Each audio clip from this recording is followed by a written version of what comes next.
Welcome to Archer Learnings, and in this video of UI Automation Next Activities package of part 5, we are going to see about the select item activity in UI Automation packages.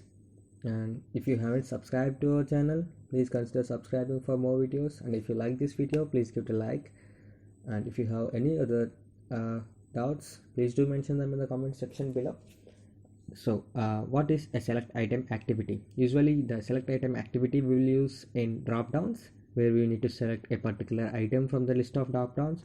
So let me take it as Amazon for this case, and we are using Amazon for a whole series of this particular UI automation. So here we can see a drop down which is all, and we are going to select it as automotive.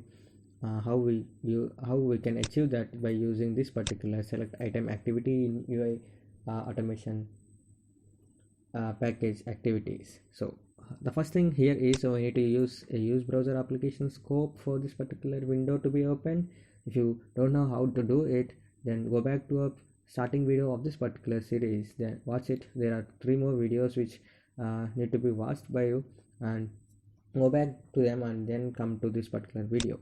So after opening this particular browser activity, then what I need to do is I need to select that particular item. So I will use a select item activity in this package. So let me drag and drop the select item here. So the properties for this particular select item is delay after, delay before. These are the common properties. And the timeout and the item to be selected. Here we need to enter the string, which the name of the item that need to be selected. So I will give a delay of 10 seconds here in order to see whether that particular item is selected or not. I am waiting. I am making the browser wait for 10 seconds, and then I need to indicate the target element here. So I click on this indicate target element on screen and indicate this particular all in item, and then it is selected. It is the target item, and then I will confirm this, and I need to pass the item text. So here we can see, if I click on this drop down, I will get a list of items that are present in this particular here drop down. We are able to see all the elements that are present in this particular drop down. So I will select it as automotive. So here, or else we can also directly pass automotive string here.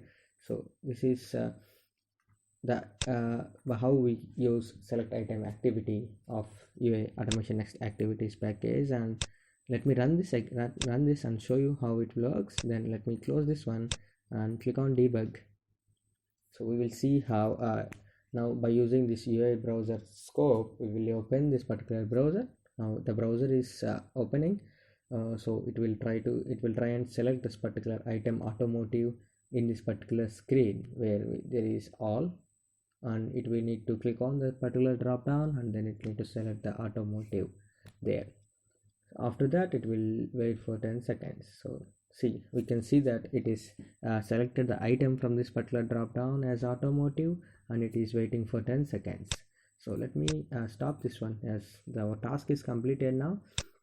Now this is how you actually use select item in this package of activities, and this is really cool, because the previous select item in UI automation, there is no drop down which contains all these items which will be displayed here. So we need to enter that. Here we can see search for this particular item, and then we can just click on that and it will select that particular item there.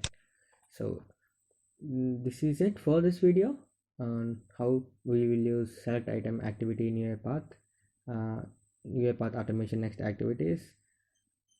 So if you have any other doubts regarding this, please do mention them in the comment section below. If you like this video, please give it a like, and if you haven't subscribed to our channel, please consider subscribing for more videos.